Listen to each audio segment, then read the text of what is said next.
सुंदरवन के सभी जानवर बहुत सीधे थे। सब मिलजुल कर प्यार से रहा करते थे। रोनी लोमड़ शहर से आया था। वह सभी के सामने झूठ बोलता और अपनी सीखी मारता। सभी के सामने बड़ी बड़ी बातें करके दिखाता था। रोनी, तुम्हारा चश्मा तो बहुत अच्छा है। अबे धीरू ढीले, पता है ये चश्मा बहुत महंगा। इसे मैंने विदेश से मंगवाया अपने चाचा से कह के। रोनी, अपना चश्मा मुझे भी पहनने के लिए एक बार दिखा दो। अबे घना मंत्री मत बने। ये चश्मा टूट गया तो तू बुरा मानिया भला। मैं ना दूं तुझे चश्मा बिल्कुल भी। रोनी अपने दोस्तों के साथ वहां से चला जाता है।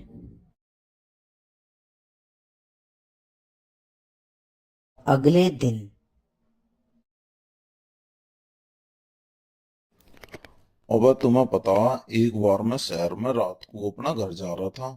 रास्ते में मुझे दो भूत मिल गए। मैंने दोनों में इतनी मार लगाई कि भाई रो रो के मेरे पैर पकड़ने लगे, मुझे से छोड़ने की विनती करने लगे, तब जाके मैंने उन्हें छोड़ा। रोनी, तुम तो सचमुच बहुत शक्तिशाली। तुमको भूतों से डर नहीं लगता क्या? डर? डर कैसा? मैं किसी से नहीं डरता भाई। रोनी, भूत से तो सभी को डर लगता है। मैंने तो आज तक भूत देखा भी नहीं, पर फिर भी मुझे भूत से बहुत डर लगता है। अबे अपनी तरह डरपोक मान रहा होगा धीरू ढिल्ले। और सभी धीरू पर हंसने लगते हैं। शाम के समय जब रोनी अपने घर जाने लगता है तो उसे पेड़ के पास कुछ दिखाई देता है और वह वहीं रुक जाता है और ध्यान से देखता है। अरे भाई रोनी, यूं तो तुझे ही देख रहा। तेरी तरफ यार आ दिखे।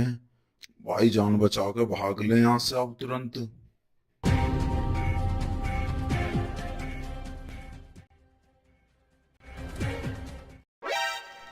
रोनी, क्या हुआ? तुम हाफ भी रहे हो और बुरी तरह से कांप भी रहे हो।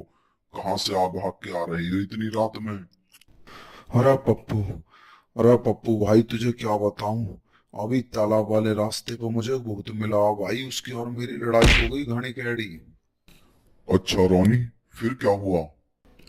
और होता क्या भाई, मैंने उसमें इतनी मार लगाई, वो अपना घर भाग लिया और मैं अपना घर भाग लिया। अगले दिन। अरे, क्या तुम्हें पता है कल रोनी को तालाब के पास भूत मिल गया था। हाँ हाँ भाई, पूरे जंगल में उसी की तो बात हो रही है। रोनी ने भूत की बहुत बुरी तरीके से पिटाई करी थी। अगले दिन पूरे जंगल में रोनी और भूत की लड़ाई की बात आग की तरह फैल जाती है और सभी रोनी की बढ़ाई करते हैं। शाम को बीनू बैल भी तालाब वाले रास्ते की तरफ जाता है। उसे रास्ते से जाते हुए कुछ दिखाई देता है। तभी बीनू वहीं रुक जाता है और जैसे बीनू ध्यान से देखता है तो वो चीज उसकी ही तरफ आ रही होती है। बीनू वहां से अपनी जान बचाकर भागता है। अब तो यह खबर पूरे जंगल में फैल जाती है कि तालाब वाले रास्ते पर एक भूत रहता है। अब कोई भी जंगलवासी उस रास्ते पर नहीं जाता। यह बात राजा शेर सिंह को पता चलती है तो वह बीनू और रोनी को अपने पास सभा में बुलाते हैं। बीनू, क्या तुमने तालाब पर भूत देखा था? महाराज, सच में मैंने तालाब पे एक बहुत बड़ा भूत देखा। उसकी बड़ी बड़ी आंखें मेरी तरफ आता। मैं तो बड़ी मुश्किल से वहां से अपनी जान बचा के भागता महाराज। रोनी, तुमने तो उस भूत को पीटा था।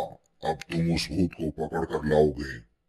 भाई रोनी बेटा, आज यहाँ से निकल ले, नहीं तो ये बुढ़ा उस भूत के हाथों तुझे मरवा के ही छोड़ेगा।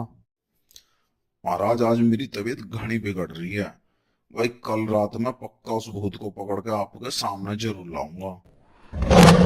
रोनी, यह मेरा आदेश है। जो भी उस भूत को पकड़ कर लाएगा, मैं उसे जंगल के सबसे बहादुर जानवर की उपाधि दूंगा और बहुत सारा इनाम। मुझे भी चलकर भूत को देखना चाहिए। मैंने आज तक भूत नहीं देखा।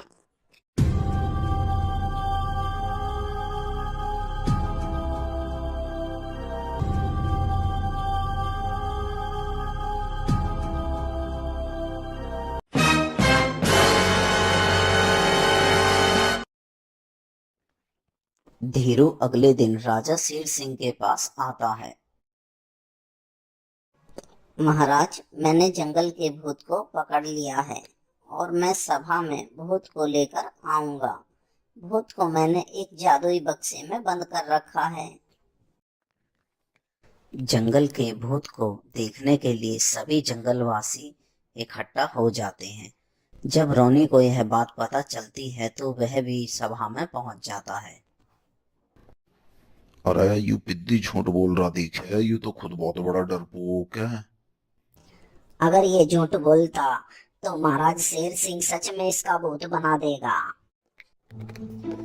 थोड़ी देर बाद धीरू एक बड़े से डब्बे को सभा में लाता है। यह क्या है धीरू?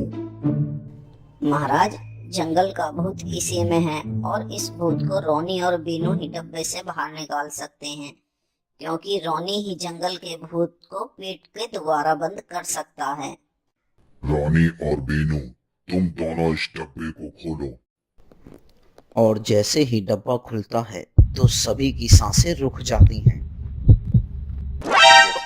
अबे ये क्या, ये तो एक कच्चा भुंडी सी शकल का मजाक कर रहा हमसे तो। अरे रोनी, यही तो वो जंगल का भूत है जिसे तुमने पीटा था।